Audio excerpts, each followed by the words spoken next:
I hope by now all of you realize that Bitcoin hitting 69,000 and then in a few hours dropping $10,000 in value down to 59,000, that crypto is the perfect market for whales to manipulate because it's very naturally volatile and there's no current regulatory oversight. I believe there is a trap likely forming, but you're only going to know how to prevent yourself from falling into it if you stay tuned right to the very end and hear some of the ways in which you can be best prepared for when that happens, including doing that right now. This is some of the most important things I've been thinking of lately, and I thought I would definitely share it in a single video for everyone to be able to easily digest. Now, guys, of course, look, if you enjoy the content and want to say a big thank you, or you learn something new, of course, support my work by just simply dropping a like now on the video and subscribing so, of course, you can achieve your crypto goals. Now, what this is mostly going to come down to is you being prepared. I can show you the warning signs, but unless you know how to prevent yourself from falling into this trap head first, you're literally just going to fall in line with the rest of the market if this actually does happen. And I think it will, because as we've just seen, there is never a simple way this market is headed. There's always a hidden agenda that, again, as retail, we can't see. Mark my words, there is many Telegram, Discord, whatever channels out there with whales in there looking to move the market to benefit them, and that always comes at the expense of us, retail. Now, to begin, I want to just quickly give us an overlook at where we currently are. This is the market dominance of every single altcoin, excluding the top 10, versus in this orange color, the global market cap. And what I've noticed from my research is that if we just zoom in, at the time of the halving, we typically see that altcoins outside of the top 10 are beating the global market cap, which pretty well means all the altcoins, except for the top 10, are beating the top 10 altcoins, including, of course, Bitcoin, which is pretty important to know because what I've noticed is that when we have, at least in the last cycle, this period where altcoins really pop off, when the market seems to go parabolic, and what was classified at that time here in this period called DeFi summer, DeFi altcoins particularly doing really well in the first leg up, we had the inverse of these two lines, okay? So they kind of crossed. As we can see here, I call the flip, where the global market cap flips the altcoin dominance right before this leg up. And when we see the next flip, okay, the next inverse happen, I call it the cool down. Okay, the altcoin dominance flips back again, and we see a retracement. Then we do have another flip, of course, before having that final leg up, which I've indicated in purple. And this is important because if we actually port this over to where we are right now, it is the complete opposite of where it has been, not just in the last cycle, mind you, but also back in the 2016 to 2018 cycle. The same thing played out back then as it did over here, just a lot more condensed because the market was less mature. That typically does happen. Things are a bit more skewed. But it did still play out. We didn't have the final leg up because at the point of the blow off top, we just simply had a bear market. But again, it's all played out very, very similar. Once these two lines touch, we typically have a push in a general direction, a general narrative forming. And right now, we are actually not where we're supposed to be. Okay, really at this point in time, the red line should be over the orange line. So indicating that, there really should be an alt season happening soon because these need to inverse sometime before or after the halving in this bluish color. So that to me would make sense. If we do cross, a small alt season will likely happen here, which makes sense. Typically, like we're seeing right now, Bitcoin is literally ripping. As we can see, we're now back up to $67,000, which is just insane to think about. And the only altcoin I can really confidently say is moving up with it in terms of like overall strength is Ethereum. The other altcoins aren't. They're moving up, sure, but they're not moving up with the same sort of degree and growth as we're seeing with Bitcoin as a whole.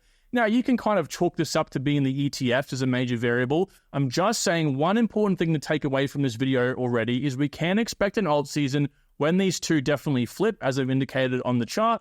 And then once they flip again over here, okay, once this orange line comes up, red goes down like we're seeing right now, that typically indicates the first leg up, which from the last cycle was that massive so-called DeFi summer. Now, here's where the really true trap will actually come in. And I've actually discussed this on a recent couple of videos over the last week or so. And I want to kind of hope that, this video gets a bit more attention and people begin to recognize this because they really have to understand it. It's the lengthening cycle theory. Now, I've called it the shorter cycle theory. It works hand in hand. Basically, it just says that we're in a much larger cycle right now, and we're on the last leg up of that major cycle, the cycle that's pretty well been going since the lows in 2020, 2019 even, okay? Basically, we're in the same cycle as last time, which is pretty interesting, right? So the reason this all sort of comes about is because if we look at the last few cycles, they lengthen every single cycle. Not just lengthen, of course, the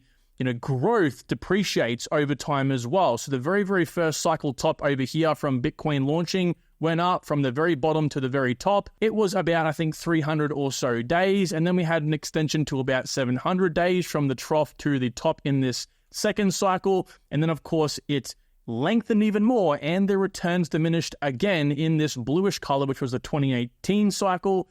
And then, interestingly, going against the grain, and again, we always look for patterns in markets, okay? Patterns indicate to us what is likely to happen in the future. There's no patterns, we're shooting blind. It actually had the same trough to peak. Yes, it diminished, but why didn't it follow the same pattern of extending?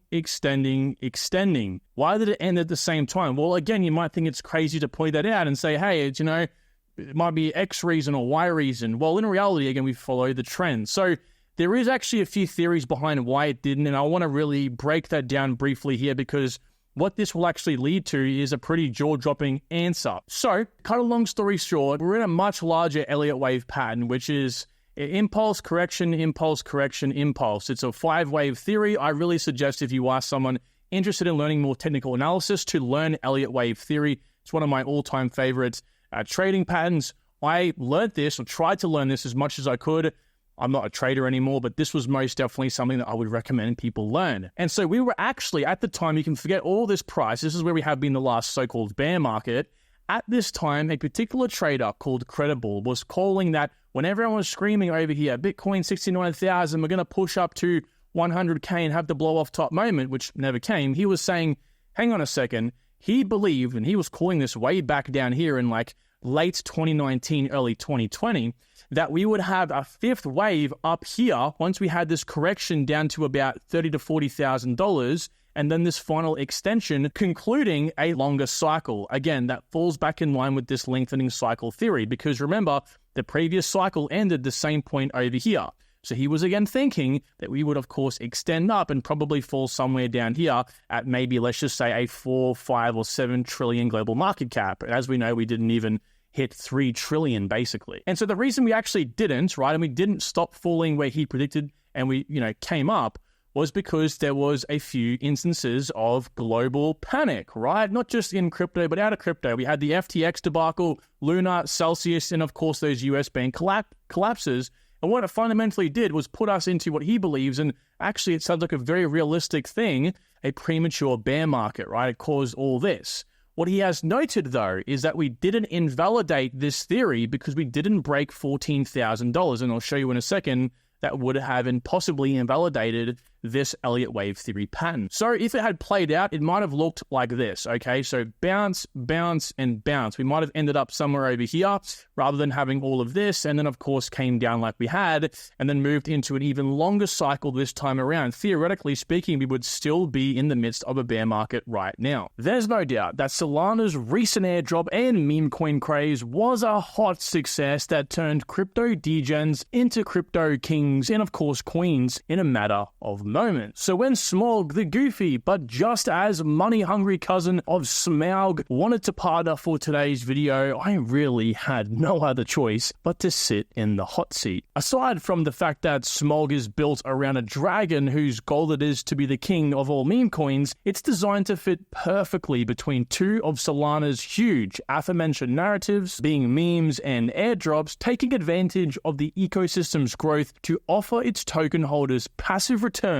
all the while with meme coin pumps. To receive airdrops, all you need to do is purchase the Smog tokens either on the open market via the exchanges shown here, and simply participate in the bonus challenges on Zealy to achieve even higher airdrop rewards. Alternatively, you can actually use the OTC widget at the very top of the main page to buy Smog at a 10% discount versus the price on the open market, which will instantly stake and lock your tokens for 42% APY say over 90 days. So you won't have access to your tokens for 3 months, but of course the upside is that you will receive more tokens since you're buying cheaper and gaining, of course, that juicy APY in the meantime. Either way, I will leave that decision up to you. But of course, with the hot deals that Smog brings along, it does come with great risk. So make sure you do your own research and only invest in what you can afford to lose, especially because Smog is a meme coin first and foremost. So before I get roasted, let's get back to the video. So like I said, we haven't invalidated this either, because if we had broken beneath the 14K Bitcoin level, we would have pulled past this first wave up here, which would invalidate an Elliott wave theory impulse pattern, which is that sort of bullish pattern, okay? And there is something to be said as well for the fact that in the last cycle, we also had COVID pushing prices down as well. Like I mentioned over here, it pretty much destroyed all the momentum in the market up until that point. You know, we would have been over here at that point or somewhere around there. So I do believe, and not just, of course, myself, not just credible, but also gentlemen you guys might know of called Plan B, very, very big in the space, brought us an important model called the stock to flow model. They have all agreed that the last cycle had so many factors that suppressed the price that this cycle might actually make up for it. And if you follow this particular pattern, it would not surprise me at all if we are playing out this fifth wave right now. Since we haven't invalidated the theory just yet, we could be on track to hitting the top of this fifth wave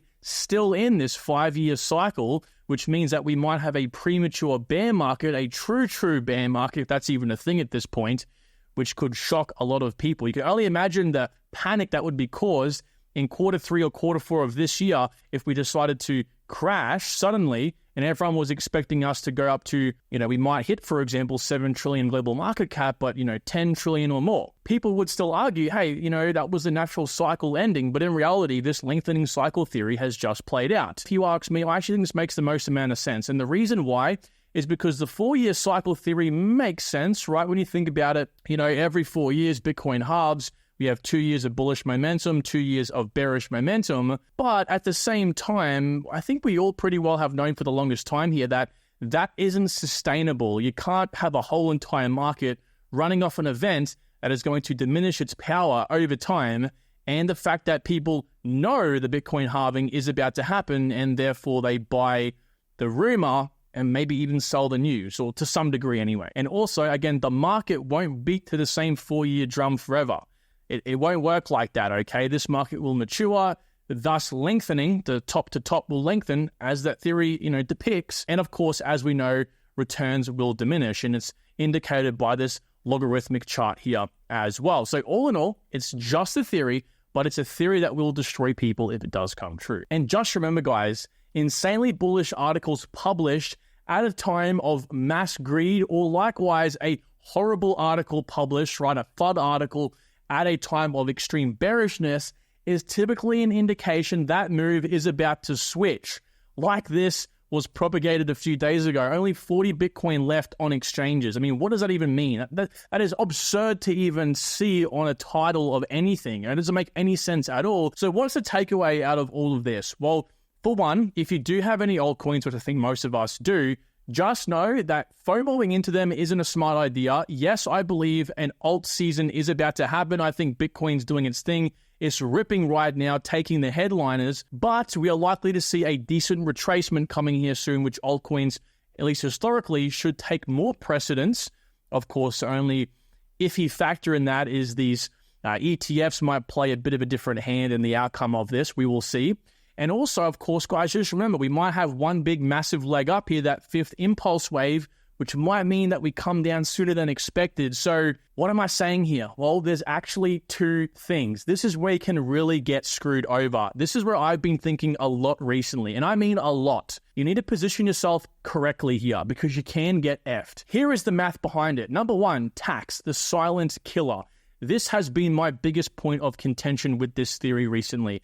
Now, some people might say, well, hey, hang on, Kyron, we might actually have a 4-year cycle play out. We might have the lengthening cycle theory really come into fruition next cycle. And, we're going to end up having the all-time high and then bear market sometime mid next year. Well, this is still very important to consider because I guarantee you, most of you are considering something called capital gains tax. Let me take you through the situation where we have two people, right? Person A has made $1 million, as did person B. They both made it with Bitcoin. However, person A sells their Bitcoin within 12 months, which means they get hit with an extra tax levy called capital gains tax, okay? Whereas person B, let's just say, sold 366 days, right? One day after holding for 12 months. Now, the difference here in at least a Commonwealth country like Australia, New Zealand, the UK, and I would still suggest if you are listening to this, please go ahead and consult an accountant and get them to verify all this, even if you are from one of those three countries, is that, you know, all your funds get added to a tax bracket, and let's just ignore all the stupid maths for now. It works out to be 45% tax to every dollar, pretty well above anything over $51,000 being taxed, at least again in Australia, right? It works on the tax bracket system. And so all in all, what this means is person A, who sold their Bitcoin within 12 months, takes home $522,000. That's what actually would happen. And matter of fact, it would be even less if they had any other income from any other income stream. Whereas person B, selling one day after 12 months, takes home 41% more. These guys take home almost 3/4 of the $1 million, which is crazy. We're talking about hundreds of thousands of dollars, guys. And this got me thinking, if we have this longer cycle theory, technically we're going to have a much quicker bull run top and then crash. And again, even if that happens sometime in the next 12 months, which would put us into end of Q1 of 2025, if the cycle tips off and crashes and we don't sell our altcoins before then, we are going to be hit with capital gains tax, which means we are going to be taking home substantially less money. What does this mean? Well, again, if you're someone who has $100,000 in your portfolio, you want to make your multiples on 100 grand. If you want to 20x to $2 million, okay, if you sell within the 12 months and get hit with this tax levy, you're only taking home just over half. You 20x, but you only take home 11x. Let that sink in, guys. You 20x and you basically take home half. It is insane. Now, this only really impacts the guys making as much money as, a few $100,000 and more. If you're making 10, 20, 30, 50K overall, it's not going to really impact you that much. But if you are someone looking to make a few $100,000 up to multi-millions, this will really impact you a lot. So it's the equivalent actually of 15xing. So buying now, right? That might mean buying altcoins at prices you didn't really want to, taking a hit, right? So you're not looking for that 20x. You might, I can't achieve my 20x target. Let's just sell it for a 15x and maybe buying now. Not telling you to FOMO. Please do not FOMO buy. But working the maths out here, you actually end up taking home a little bit less, about 50K less. So let's just call it about even.